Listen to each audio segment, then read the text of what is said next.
वो शब्द जो है इसका यूजीसी का कानून के बारे में नहीं बोलने चाहिए। जो वोट के टाइम तो आप लोगों के पास शरण लेने आ जाते हैं, लेकिन जब समाज को उनकी आवश्यकता है तो क्या वो उनको नहीं आना चाहिए? आप लोगों को क्या कहना है इस बारे में? यहाँ गंगापुर सिटी की स्थिति सबसे ज़्यादा खराब है।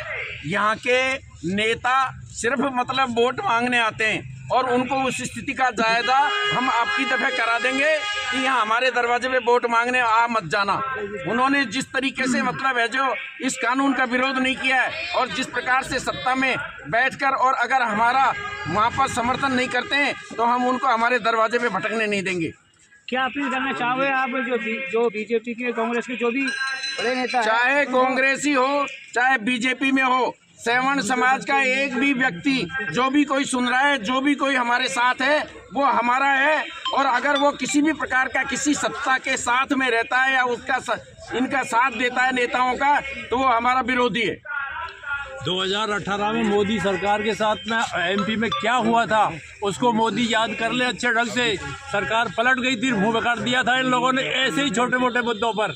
आपको ध्यान होना चाहिए इस चीज़ का कि सारी सरकार उलट पलट हो गई अब मध्य प्रदेश में, और 3 जगह से स्टेटों से सरकार बदल गई थी 18 में।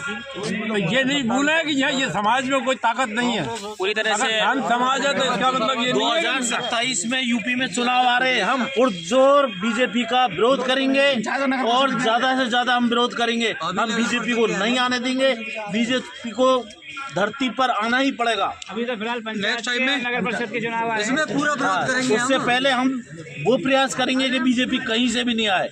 मोदी ने हमारे सवर्ण समाज के साथ गद्दारी की है और गद्दारी करते आ रहे हैं। कुछ चापलूस नेताओं के, ST/SC के नेताओं के कारण ये सब कुछ किया जा रहा है। क्यों सवर्ण समाज ही क्यों इनके निशाने पर रहता है?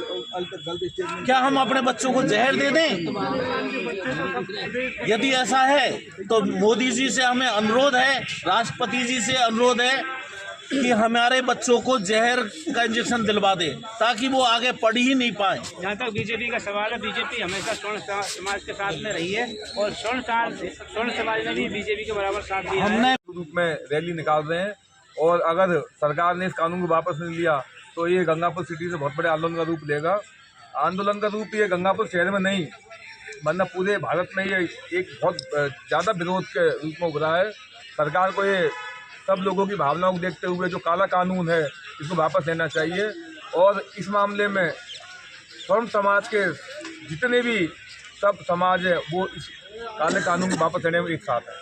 जो ये आप बता रहे हैं काला कानून बनाया गया, वो किस तरह से नुकसानदेह है स्वर्ण समाज के लिए, वो बताएं। काला कानून जो हमारे बच्चे हायर एजुकेशन में जाते हैं उनके लिए काला कानून थोपा गया है। जब पहले भी कई कानून SC/ST के लिए ऑलरेडी मौजूद हैं, उनमें कोई दिक्कत नहीं है, सब लोग उसको हम मान रहे हैं। उसके बावजूद इन्होंने जो नया कानून लागू किया है इसमें SC/ST के साथ साथ OBC को भी शामिल किया है। OBC की कई जातियाँ ऐसी हैं जो कि हम सब भाईचारे के साथ रहते हैं। ये बेमनस्ता एवं कटुता पैदा करने के लिए कानून, एक वोट बैंक के लिए कानून लागू किया गया है। और इसमें जो भी कोई छात्र अगर किसी भी छात्र पे आरोप लगाता है तो आरोप सामान्य छात्रों पर आरोप लगाता है तो आरोप सिद्ध होने से पहले उस छात्र पर पहले कार्रवाई की जाएगी, उसके बाद उसकी सुनवाई होगी। इससे हम हमारे बच्चों को क्या पढ़ने भेजें या जेल भेजने के लिए स्कूल या कॉलेजों में भेजेंगे? इसके लिए कानून का पुरजोर विरोध करते हैं हम। और रैली का आयोजन किया जा रहा है, कहाँ से कहाँ तक के लिए? रैली अभी सीताराम जी के मंदिर से SDM कोर्ट तक जाएगी, वहाँ पर हम ज्ञापन के रूप में ज्ञापन देंगे। किसके नाम देंगे? ज्ञापन हम मोदी के नाम और राष्ट्रपति के नाम देंगे।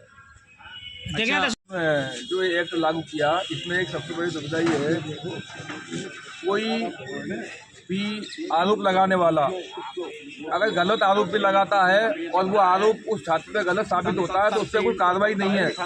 आरोप लगाने वाला बिल्कुल फ्री है। आरोप लगाने वाला ने अगर गलत आरोप लगाया और निर्दोष आरोप लगाया तो उस पर कोई कार्रवाई होना नहीं है।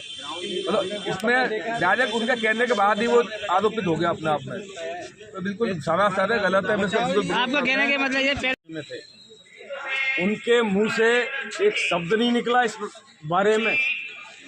सरकार अपना खेल खेल रही है, सवर्णों को क्या गला घोंट दोगे, बच्चों को क्या करोगे आप? एक तरफ तो कहते हो जातियाँ तोड़ो, दूसरी तरफ कॉलेज लेवल से 17-18 साल का बच्चा वो इस बात को समझता है कि बच्चों में झगड़ा भी हो जाता है। उसके इस जो एक्ट में जो नियम बनाए गए हैं उनमें इतने गूढ़ शब्द दिए गए हैं, उसको कहीं भी मोड़ा जा सकता है। सवर्ण के ऊपर सवर्ण को तो दोषी मान ही लिया गया है। और आप ये मत समझे, सवर्ण 15-18% की गिनती होती है, लेकिन इस एक्ट के अंदर 35% क्या सिंधी नहीं है, क्या कायस्थ नहीं है, और समाज इतने बहुत हैं जो इस एक्ट से प्रभावित होंगे। जाटों की स्थिति ये है कि कुछ जाट तो हैं इसमें और कुछ जाट नहीं है। केंद्रीय उसमें नहीं है, राजस्थान नहीं है, हरियाणा नहीं है, उनकी क्या स्थिति होगी।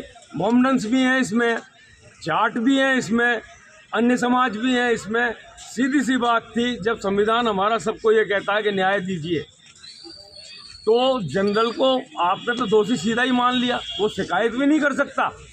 और यदि उसको झूठे एक्ट में फंसाया जाता है तो उन पर कोई कार्रवाई नहीं है। आपने अभी एक प्रकरण देखा होगा, 20 साल की सजा के बाद एमपी में एक निर्दोष होकर निकला है, उसकी जिंदगी बर्बाद कर दी, उसका परिवार खत्म हो गया है पूरा परिवार। इसमें इस सरकार को सवर्ण 99% वोट करते हैं, लेकिन ये मत समझो गांव में एक राजपूत होता है लेकिन राजपूत के साथ 50 परिवार होते हैं, हर जाति उसके साथ होती है, ऐसा नहीं है।